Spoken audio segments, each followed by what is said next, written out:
যত মামলা আছে আওয়ামী লীগের বিরুদ্ধে আমরা সমস্ত মামলাগুলো তুলে নেব। ঠিক আছে, যত মামলা আছে আওয়ামী লীগের বিরুদ্ধে আমরা সমস্ত মামলা তুলে নেব। জনসভায় এমন বক্তব্য দিয়েছেন বিএনপি মহাসচিব মির্জা ফখরুল ইসলাম আলমগীর। গণমাধ্যমে তার এই বক্তব্য সম্প্রচারের পর দেশ জুড়ে তৈরি হয় তীব্র প্রতিক্রিয়া।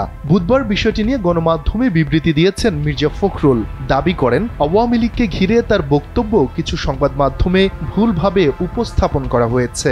ব্যাখ্যা করেন তিনি কোন প্রসঙ্গে আওয়ামী লীগের যত মামলা রয়েছে তা তুলে নেয়ার আশ্বাস দিয়েছেন।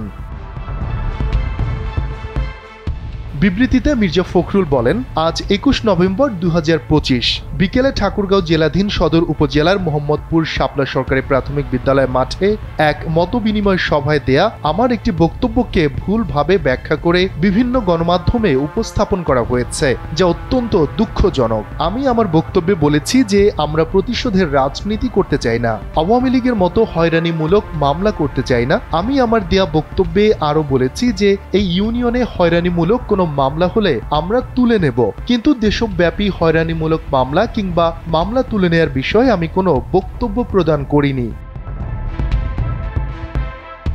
বিবৃতিতে বিএনপি মহাসচিব আরও বলেন, দেশের জনগণ ও দলের সর্বপর্যায়ের নেতাকর্মীকে গণমাধ্যমে প্রকাশিত ভুল বক্তব্যের বিষয়ে বিভ্রান্ত না হওয়ার জন্য আমি আহ্বান জানাচ্ছি। শফিকুল ইসলাম শান্ত, এনপিবি।